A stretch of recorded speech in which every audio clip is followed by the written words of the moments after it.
RCN. Le son de la différence.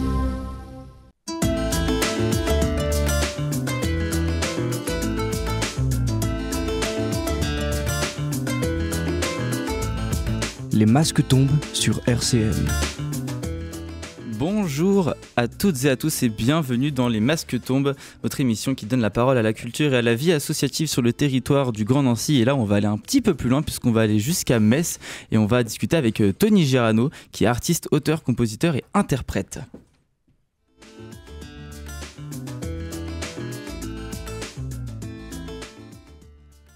Salut Tony. Salut. Tu vas bien ? C'est grave, ouais. Pour te présenter de façon brève et avant d'entrer dans le vif, donc je l'ai dit, tu es auteur, compositeur, interprète. Absolument. Tu te considères comme tel ? Ouais. Oui. Tu fais de la musique. Comment tu définirais ton genre de musique ? Parce que c'est vrai que j'ai pas réussi à vraiment donner un style. C'est entre variété, rock, un peu d'électronique, Ouais. un peu expérimental même, je dirais parfois. Ouais. Mais après, j'aime bien dire chanson brisée ou chanson foutue, mais c'est vrai que c'est vraiment de la chanson, quoi. C'est assez chanson, quoi. C'est pas classique, mais c'est. Ouais. Ok. Donc pour donner un contexte, tu es originaire de Bordeaux. Absolument. Voilà, donc tu es à Metz depuis 2 ans. Ouais. Et tu es suivi du coup par. Enfin, tu es soutenu par la BAM, Ouais. par un dispositif d'accompagnement, c'est ça ? Oui. Et en quoi ça consiste du coup ce dispositif ? Eh ben, ils me mettent à disposition les salles de répétition. Je vais pouvoir avoir des résidences et tout comme ça pour taffer, tout ça, les trucs. Quelques dates, enfin, ouais, des trucs comme ça. Ouais, un truc de ouf, c'est que ils me proposent d'utiliser un studio d'enregistrement qui est collé à la BAM, qui s'appelle L'Autre Oreille. Ok. Et ils sont en train de voir pour faire une convention ensemble et du coup les dates ont été prises en février. Pendant 4 jours, j'ai 4 jours de studio pour enregistrer mon prochain disque. Ok. Et du coup je suis ça m'excite gavé. Je suis déjà en train de composer pour les prochains morceaux, tout ça pour Ok. ouais. Parce que du coup, on va le dire, donc là, aujourd'hui est sorti ton 2e disque. Wouhou ! On fait péter le champagne. Joyeux anniversaire. Ton 2e disque du coup qui s'appelle Gat Mort. Ouais. C'est ça. Un 5 titres. Oui. On y reviendra juste après parce qu'on va d'abord parler en fait des origines de Tony Girano. C'est ton vrai nom ? Non, c'est pas mon vrai nom. Girano, c'est l'anagramme de Garonne. Ok, justement, en référence ou non. Mais ton premier projet s'appelait Garonne, justement. Oui. C'est la rivière ? C'est le fleuve, en fait. Le fleuve. Et pourquoi la Garonne, alors ? Je me suis mis à beaucoup écrire sur la Garonne. C'était comme un peu obsessionnel à un moment donné. Ok. Voilà. C'est quoi qui t'inspire dans la Garonne ? Pas mal de trucs un peu flippants. Déjà, enfin... Par exemple, le fait qu'elle est, comme je le dis dans un morceau, qu'elle ait une espèce de passion pour les trajets, que peu importe qui veut, avec quelle intention prendre la Garonne et de ça, elle t'amène, quoi. Soit, du coup, je sais pas, elle a amené les esclaves, elle a amené, elle a, tu vois, ceux qui veulent se suicider, les voyageurs. Ouais. Bon, c'est un truc très contradictoire et... Carrément. C'est vrai que c'est un truc qu'on ressent et je voulais y venir plus dans la deuxième partie dans ton 2e album justement. Mais en fait, tu parles beaucoup de la mort, justement. C'est déjà Gat Mort, justement. Gat Mort qui est une ref à un affluent. C'est une rivière qui se jette dans la Garonne. Ouais. Et tu parles souvent de la mort justement. Ouais. C'est un peu macabre des fois, ça peut sonner, mais en même temps c'est très poétique, très crié. On sent qu'il y a de la révolte. Ouais. Et justement, c'est quoi tes inspirations au-delà même musicales aussi, parce que tu fais tout seul. Ouais. Tu fais ta musique, donc t'as une petite boîte à rythme, c'est ça. T'as tes petits claviers et tout. Ouais. Comment tu composes chez toi ? En fait, je suis venu dans les claviers et les machines un peu tard et tout. À la base, je suis guitariste. Ok. Et là, j'ai commencé à utiliser des synthés avec ce truc solo et tout ça. Et du coup, je suis quand même plus ou moins mauvais. Et en fait, souvent, je me perds, je fouille des trucs, des sons. Et dès que je m'arrête un peu sur quelque chose, j'essaye de commencer à plaquer des trucs, à arrêter des choses à des moments et tout ça. Ok. Et des fois, ces petites bidouilles à la con, là, ça devient un morceau quand j'arrive à poser un texte dessus, tout ça. Ok. t'as parlé du terme solo justement, parce que t'avais plusieurs groupes quand t'étais à Bordeaux. Ouais. Et bah, c'était quoi du coup tes groupes par exemple, j'étais dans Épée, un groupe dans lequel je faisais de la batterie et du chant, où on était quatre, c'était 2 synthés, batterie, basse, et un truc assez répétitif, qui pouvait être assez vénère ou quoi, je sais pas. Okay. J'étais dans Sinsol, un trio pour le coup acoustique, guitare acoustique, basse acoustique, chant en espagnol, avec des potes de Mexique, Pays Basque, tout ça. J'étais dans Rire, un duo chanson. J'étais dans Bizmiz, un groupe de punk. Les Conservatoires, un groupe de punk un peu psyché, mais psyché comme voilà, plus quand on pense à quelque chose de psychédélique, on pense des fois au ciel ou à des trucs comme ça. Là, ça serait plutôt un trou noir, quoi. Ténébreux un peu. Ouais. Ok. T'as fait tout en fait. Tout, non, ouais. Du coup, la fin de l'acoustique, beaucoup plus énervé. Ouais. Et comment depuis quand tu fais de la musique en fait? Parce qu'au final t'as eu plein de groupes, maintenant t'es en solo. Ouais. Quand est-ce que t'as commencé tout ça? Depuis petit. Mon père faisait de la musique et tout ça. J'ai fait commencer la guitare petit, tout ça. Et après, vraiment sérieusement à faire de la musique, c'est plus autour de mes 30 ans en fait. Parce que avant ça, j'étais plus moi m'appliquer à faire de la musique, ça j'étais plus dans les squats, les mouvements sociaux, les trucs comme ça. On était à vivre à plein, et voilà, à s'organiser pour faire plein de choses et ça. Et du coup. Ok. Et pourquoi du coup maintenant t'es parti en solo parce que du coup t'avais des groupes. T'es parti en solo quand t'es arrivé à Metz? C'est ça? Ouais, presque. Non, j'ai commencé quand même à Bordeaux, mais mon premier disque est sorti quand je quittais Bordeaux. Ouais. Ok. Et du coup, pourquoi t'es parti en solo? En fait, tous mes groupes se pétaient la gueule. Ok. Ouais, voilà. Tous les groupes dans lesquels j'étais s'arrêtaient, ou je les quittais, ou ce genre de trucs. En ce moment, en fait, il me reste que principalement ce solo et Aragne, un trio aussi assez acoustique, chanson dingo. Trop bien. Et tu faisais pas mal de scènes aussi avec eux. De quoi Des scènes. Ah, des scènes, ouais, grave. Dans des bars, dans des petites scènes. Ouais. Avec les groupes les groupes en solo, c'est vrai que t'en fais encore pas mal. Oui. C'est important pour toi la scène? Ah ouais, j'adore. Ouais. Pourquoi? Tu préfères la scène à l'enregistrement? Ah, j'adore l'enregistrement aussi, ouais. Non, j'aime bien, j'ai pas de préférence. Parce qu'il y a des artistes, des fois, tu sais, ils aiment bien. Enfin, ils ont plus d'attrait, je dirais, pour être chez eux, faire leur truc, et quand ils sont sur scène, c'est moins. Ouais. C'est un autre exo. Non, moi j'ai beaucoup. J'ai kiffe enregistrer. Ouais. Et puis justement, comme tes sonorités, on y reviendra en écoutant un extrait, mais c'est plutôt lent. Tes morceaux, ils sont plutôt longs. Ça va durer 5-6 minutes plutôt que des morceaux avec un format plus traditionnel, radio, on va dire, où ça fait 3 minutes. Yes. Et justement, en concert, ça laisse le temps d'instaurer une atmosphère et tout. Ouais. Tu joues un peu avec ça? Ouais. Ça peut. J'aime bien. Par exemple, j'aime bien me débrouiller pour enchaîner les morceaux de manière à ce que personne n'applaudisse, par exemple. Ouais. Ça, c'est bien ça. Ouais. C'est original. C'est bien, c'est des bonnes transitions. C'est ce que je cherche en vrai. Et pareil, du coup, dans ton interprétation, c'est un peu crié aussi. Ouais. C'est pareil, c'est une habitude que tu as pris avec la scène ou c'est... Oui, et puis puis les groupes de punk dans lesquels j'étais, tout ça, ouais. Et aussi peut-être en lien avec les messages que tu... qui te viennent. Ouais, oui, je sais pas, j'aime bien que ce soit intense comme ça, le chant. Ouais, ok. Je propose qu'on s'écoute du coup un premier extrait de ton deuxième album, donc. Ouais. Et ce premier extrait, donc c'est Défonce. On y revient juste après, on s'écoute Défonce. RCN, les masques tombent. On est toujours avec Tony Gerano et on vient de s'écouter un premier extrait de ce nouvel album Get More. Et ce premier extrait, c'était Défonce. Tu parles de plein de choses dans ce morceau. Ouais. Tu parles un peu... et même dans ton album en général, tu parles pas mal d'amitié, de temps perdu, de merde noire, tu dis. Ouais. Et de persévérance. Ouais. C'est assez sombre comme thème. Et en même temps, c'est bourré d'espoir. Ouais, il y a un truc comme ça un peu. C'est pas si sombre que ça merde, que ça peut en avoir l'air. Ouais. Non, mais c'est vrai. Par rapport à. Puis même en termes des sonorités, je trouve que c'est un peu plus lumineux, peut-être, que ton ancien projet? Je sais pas si tu le vois comme ça. Alors là, vraiment aucune idée. Je ne saurais pas répondre. Je sais pas. Ok.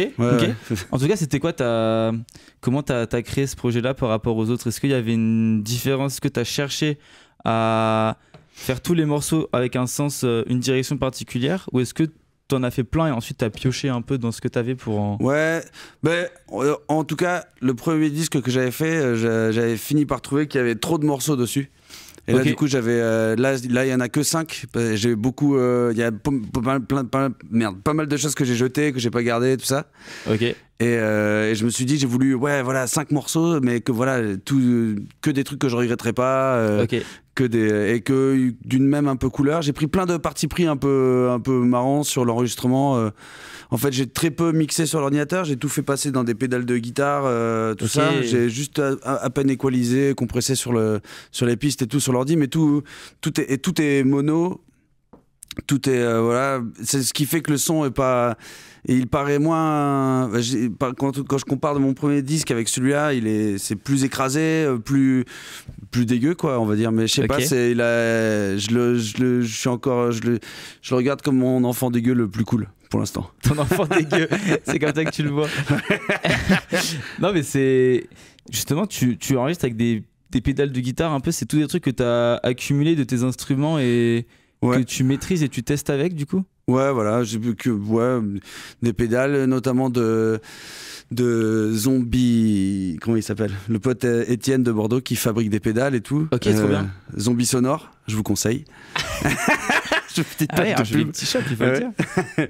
Et non, des trucs que j'ai accumulés. Après, je garde pas grand chose.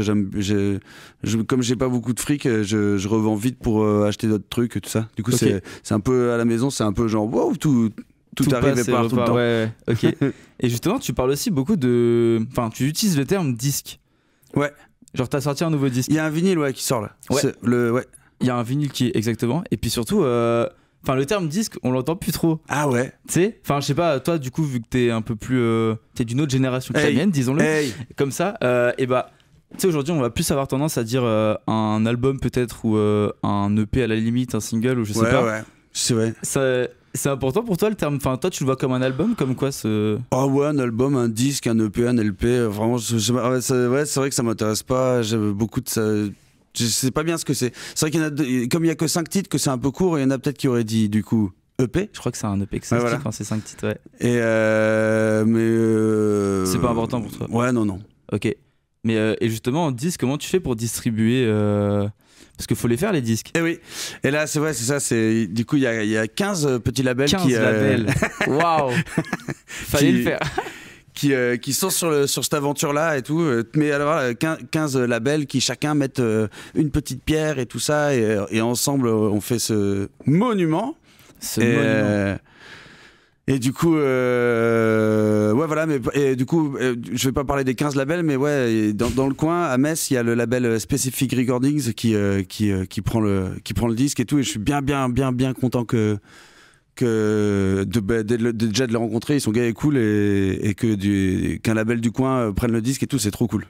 Mais de toute manière, merci gavé à tous les labels qui ont participé à cette histoire. Ouais, carrément. Et comment tu les as rencontrés justement, ces labels Eh ben, il y en a pas mal, c'est des potes déjà. Je pense les Potages Nature, par exemple, c'est un label de Bordeaux que j'écoute depuis l'adolescence, dans lequel il y a un tas de groupes qui sont sortis, qui défoncent et tout ça, qui m'ont complètement détruit la tête et de ça. Ok. Et voilà. Et puis Scolopendre, un label dans lequel je suis toujours plus ou moins, et tout ça aussi. Qui avait produit ton premier Oui, les deux d'ailleurs, Potage Nature et Scolopendre, déjà ils avaient produit le premier Scud. Et du coup, c'est ils t'ont produit, c'est-à-dire ils distribuent, ou ils vont aussi mixer, masteriser tout parce que... Non, le enregistrement mixage, c'est moi qui m'occupe de tout. Le mastering, c'est Alexis Bardinet du studio Globe Audio qui l'a fait. Et après, distribution, souvent c'est des labels un peu... C'est beaucoup de gens qui font même de la musique, qui partent avec des caisses de vinyle, qui en vendent sur le... Je pense par exemple à Fougère, le label de la Creuse, Fougère Musique, avec le pote Kevin qui joue de Mono Écarlate. Voilà, super grand musicien et super label. Voilà, mais que des super labels de manière. Oui. On n'a pas un meilleur que l'autre, évidemment. Non, mais c'est trop cool d'avoir 15 personnes qui soutiennent le projet comme ça, et que des labels indépendants, du coup, j'imagine. Ouais. Et du coup, tu dis aussi, c'est comme ça que tu te présentes un petit peu, que tous tes enregistrements, tu les mets en branle autour de la voix et de ces véhicules. Ouais. Des textes hurlés, chantés, bavés et chialés. Ouais. T'en as bavé? Dans la vie ou quoi? Ouais. Ouais, c'est dur à répondre comme truc. Oui et non quoi, un peu plus. Je peux pas raconter ça comme ça. Ok. C'est quelque chose qui t'a inspiré ton parcours justement pour la manière avec laquelle retranscrit ta musique aujourd'hui? Disons que c'est avec je dis des trucs du genre j'aime bien viser les cœurs avec ça quoi, que ça touche quoi direct et ça, du coup j'ai une manière peut-être un peu charnelle d'aller là-dedans ou un truc comme ça. Ouais, voilà. Mais les trucs qui m'inspirent par contre, c'est pas tellement j'y vois pas un truc si d'égo comme ça quoi. C'est pas si j'ai ce truc d'entrailles ou quoi, j'aime pas en parler comme ça, je vais pas très bien en parler de ça, mais j'ai une vision un peu du truc plus commune voilà, c'est la musique, c'est déjà un truc de partage, de plein de choses qui courent dans tous les sens, et des trucs qui me sont très propres, mais qui sont propres à plein de gens, à tout le monde, à ceux à qui ça touche. Enfin voilà, après c'est des manières et tout. Mais... Carrément. Justement, c'est un peu l'énergie qui se retranscrit aussi en concert. J'imagine quand t'es face aux gens et que tu livres un peu tous ces trucs-là en temps réel. Il y a une énergie qui se dégage de tout ça quand même. Hey, je suis concentré, en tout cas je me concentre. Tu te concentres? Ouais, je me concentre sur ce que j'ai. Trop bien. Et t'as fait à peu près quelle scène dans le coin qu'on sache à peu près où tu... Alors j'ai joué au Trinitaire à Metz, et après j'ai joué au petit local, à la Chaoué déjà, tout ça c'est à Metz. Ouais. Après dans le coin plus proche de Nancy là. Et en fait j'ai pas réussi encore à jouer à Nancy. Aïe. Ouais, voilà, mais j'y travaille. Faudra faire écouter cette émission pour vendre l'idée à des bars ou quoi. Grave. Et justement tu vas avoir des release parties bientôt pour promouvoir ce projet, notamment le 22 mai à l'Inconnu de Talence, c'est ça, en compagnie de Calice et Monolith. Ouais. C'est qui? Alors Monolith, c'est des potes qui ont un groupe de, on va dire, pop rock quoi. Sur scène, c'est vraiment le feu et ça. C'est d'excellents potes à moi, notamment Yak qui chante et qui fait de la guitare dans ce groupe. C'est mon pote du lycée. On a fait énormément de merde ensemble et ça. Et en fait j'ai fait de longtemps de la batterie dans ce groupe et ça, et c'est vraiment je suis trop content qu'on fasse cette teuf ensemble. Voilà, j'ai déjà acheté la caisse de champagne. Ah ouais. Et ça déchire. Et Calice, elle est de Bordeaux. On a déjà partagé une scène ensemble avec mon autre groupe Aragne. C'était Calice et Aragne. Et elle, c'est qu'en fait, finalement, j'écoute pas mal de choses et tout, mais genre j'aime bien le format chanson, et c'est très très rare quand c'est bien fait. Du coup, ce qui fait que j'aime bien le format chanson, mais j'en écoute très rarement. Et elle défonce, super. Elle écrit super bien. Son disque est vraiment super. Calice, K-A-L-I-S. On peut l'écouter sur toutes les plateformes. Ça déchire. Ouais. Justement, t'écoutes quoi, toi? Pas mal de comment on appelle ça, un peu merde, je sais pas bien le style ou quoi, mais c'est pas mal de noise quoi. J'adore par exemple IOA, qui est genre synthé modulaire, ça s'écoute la nuit, le jour, ça s'écoute les yeux fermés, les yeux ouverts. Ah mais qu'est-ce que j'écoute? En fait j'écoute pas mal IOA, Moineau Écarlate. J'aime beaucoup les Grenoblois là. Ch'ti Diaspora, qui font un truc assez punk. J'aime bien, en parlant d'électropunk et tout, j'aime bien aussi Pronostic Vital des Rennais. Voilà, électropunk de Rennes et de ça. J'aime bien. C'est déjà bien. C'est déjà super. Mais Ouais, parce que je peux pas faire la liste là. Bah, il y a beaucoup de monde en vrai. Mais ouais, des gens qui t'ont marqué, des styles un peu. Tout ça te forme aussi. Enfin, j'imagine que c'est inconsciemment aussi, ça peut être des inspirations pour tes projets. Et tu as aussi une deuxième date de release party, si je dis pas de bêtises, le 7 juin à la Shaway, à Metz du coup. Et cette fois-ci, c'est avec Marius Atherton et Catherine Danger, et Vraiment Désolé. Et ça, c'est qui? Alors, Marius Atherton, il est originaire de Bourgogne et il vit à Paris maintenant. Et il fait tout seul de la chanson. Et d'ailleurs, quand on parle de autant que Calice et tout, lui, c'est magnifique quoi. Ce qu'il fait, c'est vraiment ça déchire. C'est le son, les textes, tout ça. Il a fait un premier disque que j'avais adoré, et là, il vient de faire un deuxième disque que j'ai super adoré. Voilà. Et puis il a l'air hyper chouette. On se rencontre un peu là, tout ça. Catherine Danger, elle est de Bruxelles. En fait, il me semble qu'elle est du Pays Basque à la base, et maintenant elle est à Bruxelles. Et elle, ce qui est dingue avec elle, c'est sa manière un peu de gratter le ciel. C'est vraiment une musique très éthérée, très planante quoi, quelque part. Voilà, très planante. Comme quand des fois on a une espèce d'énorme fièvre de bâtard mais que c'est agréable. Le moment où c'est agréable, le moment où c'est un peu, tu vois les couvertures bouger, je sais pas, un truc comme ça. C'est un peu fiévreux, un peu cinglé. Et Vraiment Désolé, c'est 3 potes de Metz qui ont. Alors, elles commencent, du coup, elles n'ont pas d'enregistrement toutes seules. Mais du coup, il y a Josepha qui joue aussi dans Photom Josepha. Il y a Anne-Cécile qui joue dans Aval et dans The Verdun. Et il y a Louane qui jouait dans un groupe parisien dont voilà, j'ai encore oublié le nom. Mais voilà. Pardon, Louane. Elle le prendra pas mal, je pense. Avec tout l'amour qu'on lui porte, on l'embrasse. Olé. Et du coup, on pourra avoir l'occasion, tu produiras ton nouveau disque à ce moment-là. Oui, grave. T'as hâte? Ouais, grave. Ouais. Et puis, même oui, voilà. Là, tout mai, je commence à jouer. Tout l'été, je jouerai. Ça va être cool. Trop bien. Et écoute, en tout cas, félicitations pour ce nouveau disque. Cimer. On espère que tu vas t'éclater sur scène pour ces prochaines dates. Que, comme tu dis, t'es déjà sur le prochain.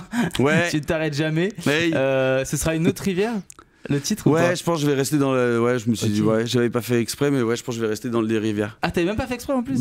Non, c'était. Non, ouais. Trop bien. Là, je pense à la Seille. Je pense à toi, la Seille. À la Seille? Ouais. C'est par chez nous, ça. Ouais. Trop bien. Et merci d'être passé nous voir, d'avoir parlé un petit peu de toi.